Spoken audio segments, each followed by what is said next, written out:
warahmatullahi wabarakatuh. Adik-adik yang berbahagia, marilah kita mulai kuliah pada siang hari ini, pada hari ini dengan menyampaikan puji syukur kepada Allah Subhanahu wa taala atas berkat dan rahmatnya sehingga kita semuanya dapat berkumpul kembali di dunia maya ini dalam keadaan sehat walafiat.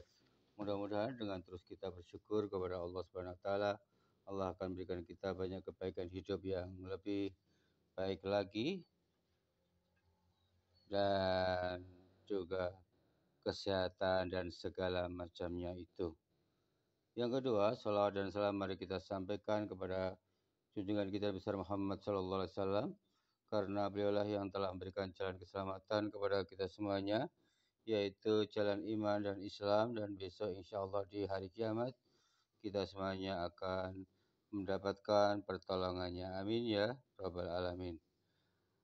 Adik-adik yang berbahagia, oh iya jangan lupa pula ya, kita doakan teman-teman kita yang tidak bisa hadir karena sakit atau karena halangan lain yang tidak bisa ditinggalkan, yang tidak bisa membuatnya datang mengikuti perkuliahan. Kita doakan semuanya, mudah-mudahan Allah segera menolongnya dan berkumpul kembali bersama kita semuanya. Amin ya rabbal alamin. Adik-adik yang berbahagia, jadi memang dalam studi peradaban Islam, seperti kemarin saya jelaskan dengan banyaknya pendekatan ya, ada pendekatan sejarah itu yang paling banyak yang ditulis oleh para pakar Islam maupun dari orientalis gitu ya. Ada sejarah linier, sejarah sirkuler, ada sejarah spiral ya. Itu kalau kita ingin nanti menjadi penulis peradaban Islam ini, kita bisa menggunakan pendekatan linier, pendekatan yang progresif, yang lurus, bertahap, berjenjang, ada tahap-tahap kemajuannya gitu, seperti penulisan gaya barat gitu ya, atau yang lebih tradisional menggunakan penulisan pendekatan sirkuler ya, muter-muter gitu ya, siklus-siklus gitu ya. Nanti mengulang kembali sebuah peristiwa lama, terulang kembali ya. Sejarah itu tidak ada ujung pangkalnya karena hanya seperti roda yang berputar, kadang di atas, kadang di bawah, kadang di samping, kadang di samping kiri, kadang di samping kanan gitu ya. Itu seperti nasib hidup kita itu ya. Di atas, kadang di bawah, kadang menjadi orang hebat, kadang juga menjadi orang yang tenggelam seperti kapal selam menjadi al-mukarram gitu ya. Jadi itu pendekatan Jawa itu kebanyakannya, atau pengaruh-pengaruh Hinduisme karena hidup adalah cokro manggilingan. Lalu bisa juga menggunakan pendekatan lebih posmo ya, gabungan antara linier dengan sirkuler itu ya.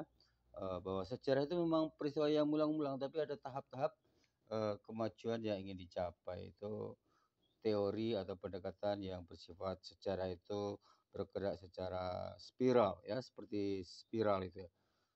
Muter aja tapi ada ujung pangkalnya, ada tahap-tahap yang ingin dicapai gitu ya.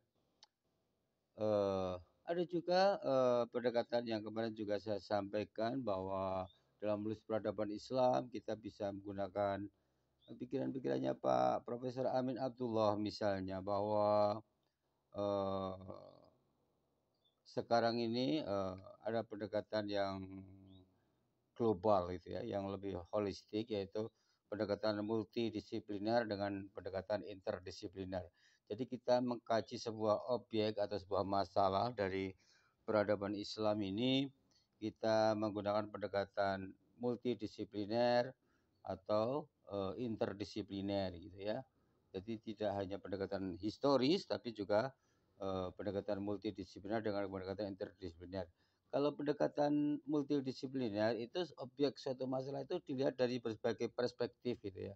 Perspektif ilmu dari berbagai disiplin ilmu, makanya disebut multidisipliner. Banyak disiplin ilmu yang ingin dikaji itu. Bisa dengan menggunakan pendekatan politik, dengan pendekatan sosial, pendekatan psikologi, pendekatan filsafat, dengan pendekatan yang lain yang lebih holistik. Kalau dalam bahasa pesantren itu lebih ijmali atau sumuliyah atau lebih global gitu ya.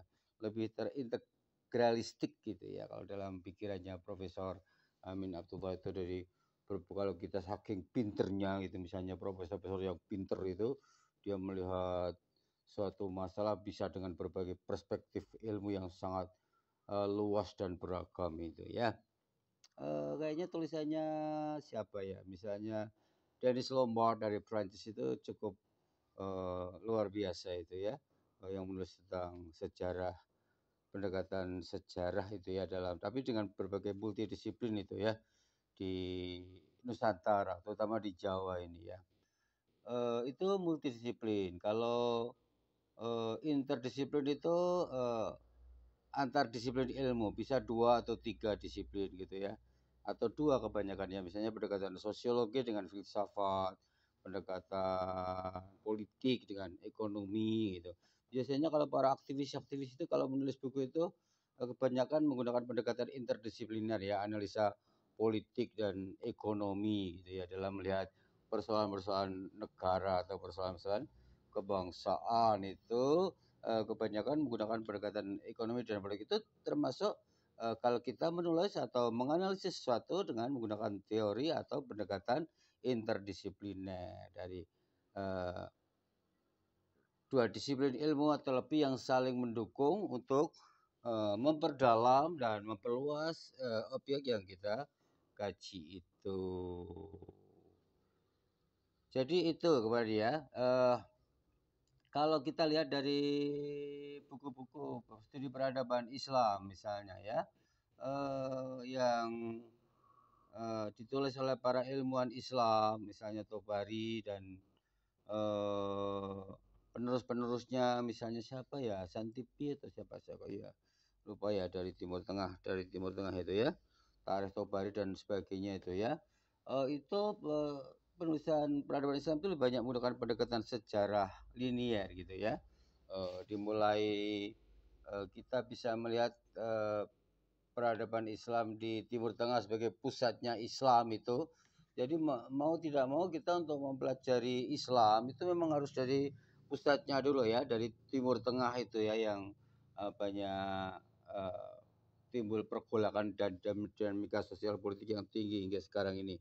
Saya kira pergolakan dinamika politik di Timur Tengah saat ini saya kira juga menurut saya kok tidak lepas dari masa lalunya, malah sebelum Islam itu ya.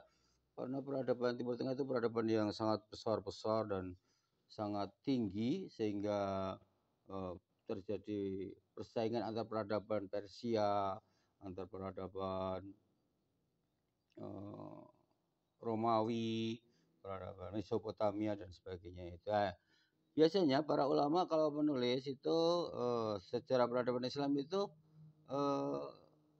dimulai dari sebelum Islam atau era jahiliyah itu ya, disebut era pra-Islam. Sebenarnya era jahiliyah itu tidak murni semata-mata era moral gitu ya, tapi era kegelapan, maksudnya era kebodohan gitu ya.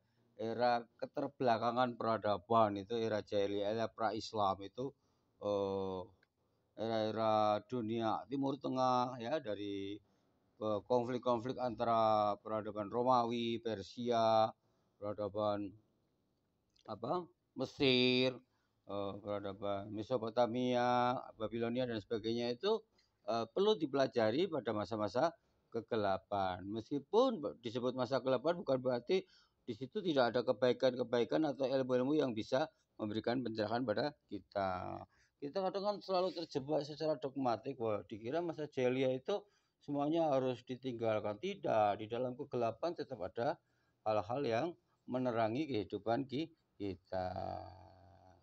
Itu aja itu aja di Al-Quran ada yang ada ayat yang mengatakan bahwa di dalam kesulitan ada kemudahan. Kan mestinya kalau dalam kesulitan ya nggak ada kemudahan, tapi Al-Quran bisa berani mengatakan gitu ya, Allah sendiri, bahwa setiap kesulitan di dalamnya ada kemudahan. Artinya bahwa perspektif kita begitu luas dalam memahami dan mempelajari Al-Quran misalnya, kalau Allah sendiri bisa berfirman seperti itu. Jadi kalau Misalnya dari situ ya, peradaban Islam ditulis dari periode pra-Islam, periode Jahiliyah gitu ya. Kebanyakan periode Jahiliyah itu ditulis para ilmuwan itu hanya di Mekah saja ya, Mekah dan Madinah. Sebenarnya Timur Tengah secara umum itu ya, kalau kita banyak mengkaji bukunya Naguib Al-Atas kalau nggak salah ya, orang Palestina itu ya, kok lupa itu ya. Nah, itu baru nanti periode eh, periode zaman pertumbuhan Islam ya, zaman pertumbuhan Islam. Setelah zaman pra-Islam nanti zaman pertumbuhan Islam gitu ya. Terus nanti zaman kelahiran Islam, itu pertumbuhan itu tentang zaman kelahiran Islam, lalu zaman eh, perkembangan Islam sampai ke puncaknya gitu ya. Nanti di zaman perkembangan Islam itu dari eh, kita periodisasinya dari pra-Islam, kelahiran Islam, pertumbuhan, perkembangan, lalu kejayaannya, lalu kemudian di zaman kemundurannya ya. Kebanyakan para ulama itu begitu periodisasinya itu ya. Kemundurannya lalu kebangkitannya kembali pada abad keberapa itu? 20 kalau tidak salah ya. Jadi itu kalau fase-fase itu pendekatannya linier gitu ya. Fase pertumbuhan Islam itu dimulai dari kelahiran Nabi Muhammad ya. Lalu bagaimana Muhammad pada masa kecilnya, lalu masa remaja, lalu masa dewasa, lalu kemudian diutus oleh Tuhan untuk menjadi Rasul, menyampaikan risalah ajaran Islam itu pada usia berapa itu? 25 apa ya, masih muda sekali ya. S1 dia ya, S1 sudah menjadi Rasul ya. Kalau usia S1 atau S2 itu ya udah jadi Rasul itu 25 itu ya. Eh, Lalu kemudian usia dewasa dia menyampaikan risalah ajaran Islam. Lalu di dalam pertumbuhan Islam ini awal-awal ini kelahiran Islam ini muncul eh, periode Mekah, periode Madinah berdasarkan turunnya ayat-ayat Al-Quran ini di Mekah, periode surat-surat Makkiyah, lalu kemudian di eh, jatuh di Al-Quran sebagai surat Makkiyah, lalu surat Madaniyah itu ya, periodenya Mekah dan Madinah, periode pertumbuhan awal di Mekah, lalu pertumbuhan perkembangan dakwah Islam Nabi di Madinah itu yang lebih stabil daripada di Mekah yang lebih banyak eh, kekerasan-kekerasan dan pergolakan politik maupun sosial itu. Lalu kemudian periode perkembangan Islam ya, perkembangan Islam itu dimulai dari Khulafaur Rasyidin ya, tahap-tahap perkembangan Islam itu. Khulafaur Rasyidin ini nanti ekspansi wilayah gitu ya. Kalau orang orientalis mengerti kolonialisme Islam gitu ya. Ekspansi wilayah Islam pada masa Umar, pada masa Abu Bakar, pada masa Utsman sampai menaklukkan ke Mesir, sampai menaklukkan ke Syria yang pada waktu itu masih non-Islam gitu ya. Itu zaman-zaman perluasan wilayah Islam gitu ya, perkembangan Islam dan penataan ajaran Islam secara kelembagaan seperti zakat pada zaman Abu Bakar dan sebagainya itu masa perkembangan awal itu ya. Kalau dilihat dari eh, periode perkembangan Islam ini sampai kejayaannya itu ya dibagi menjadi tiga ya, Khulafaur Rasyidin, lalu kemudian Bani Umayyah, lalu kemudian Bani Abbasiyah itu yang besar-besar. Sebenarnya kan banyak juga kerajaan-kerajaan kecil atau kekuatan-kekuasaan politik Islam pada masa itu yang kecil-kecil itu ya. Pada masa Khulafaur Rasyidin, lalu kemudian masa-masa Bani Umayyah itu sampai kepada perluasan wilayahnya sampai ke Eropa sana ya, di Andalusia, di Spanyol sana, sampai ke India juga kayaknya ya. Kalau nggak salah sampai ke India ya. Nah, itu masa Bani Umayyah ini ya, masa eh, stabilitas politik dan ekonomi di masa awal Islam itu ya. Itu lalu kemudian masa-masa Abbasiyah. Di masa Abbasiyah kita akan Anda harus banyak baca bukunya itu ya. Masa kejayaannya itu ya. Di situ dikatakan bahwa wilayah Abbasiyah sudah sangat luas dan juga tingkat kemakmuran masyarakatnya sangat tinggi gitu ya, dan perkembangan ilmu pengetahuan itu sangat pesat ya. Di zaman Abbasiyah di Baghdad yang sekarang porak-poranda itu, kalau menurut Nurcholish Madjid, Profesor Madjid itu dibayangkan seperti zaman Amerika sekarang ini gitu ya. Infrastrukturnya bagus, suprastrukturnya bagus gitu ya. Bangunan-bangunan fisiknya bagus, SDM-nya juga bagus gitu karena tingkat kemakmurannya sangat tinggi gitu ya, sehingga ilmu pengetahuan maju sangat pesat gitu ya, sampai perpustakaan Baghdad yang terkenal itu eh, malah kemudian dihancurkan oleh bangsa Mongol itu ya, dengan dibuang ke sungai, dibakar dan dihanguskan. Itu perpustakaan terlengkap pada masa itu, mengalahkan perpustakaan Alexandria di Mesir gitu ya. Lalu kemudian zaman awal-awal kemunduran itu ya, zaman Turki Utsmani kalau tidak salah ya, awal kemunduran Turki Utsmani, nanti eh, perkembangan puncaknya Turki Utsmani, kekhalifahan Turki Utsmani itu perluasan ke Eropa dan ke Asia ya.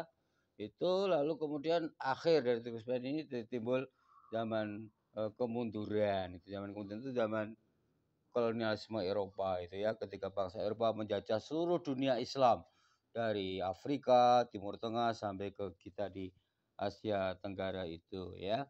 Lalu kemudian zaman kemudian kegelapan ini selama 5 abad kalau nggak salah ya, abad 15 sampai abad ke-20 itu ya, timbul zaman kebangkitan Islam gitu ya. Nah, itu periode kebangkitan Islam itu dimulai dari abad ke-20 di Mesir itu ya, oleh Jamaluddin Al-Afghani. Itu ditandai, itu hanya tanda aja, sinyal saja bahwa munculnya gerakan pan-Islamisme ya, mempersatukan umat Islam seluruh dunia ya. Pan-Islamisme itu semacam ideologi yang ingin mempersatukan Islam dunia untuk bangkit dari kegelapannya, dari keterpurukannya itu ya, sehingga di sini lahir kebangkitan ulama atau Muhammadiyah dan sebagainya itu, atau di Pakistan juga lahir, di India, di Mesir, di Timur Tengah, di Afrika dan sebagainya. Itu era kebangkitan yang kemudian disebut dengan era nasionalisme Islam sebenarnya ya, karena munculnya bangsa-bangsa eh, baru yang mayoritas beragama Islam, tapi tidak lagi kekhalifahan atau kesultanan, tapi republik gitu ya, jumhuriyah gitu ya, lebih ke demokratis. Itu zaman kebangkitan Islam itu dari munculnya negara bangsa ya, nation state di dunia Islam setelah keruntuhan kerajaan-kerajaan Islam maupun kekhalifahan-kekhalifahan Islam di seluruh dunia Islam. Itu zaman kebangkitan. Jadi sekarang kita memasuki zaman kebangkitan ini ya. Jadi kalian harus semangat untuk bangkit gitu ya, jangan malah pinginnya mundur saja. Oke, kita akhiri sampai di sini ya, Dadi ya. Nanti kita lanjutkan di lain waktu. Terima kasih kurang lebihnya. Wassalamualaikum warahmatullahi wabarakatuh.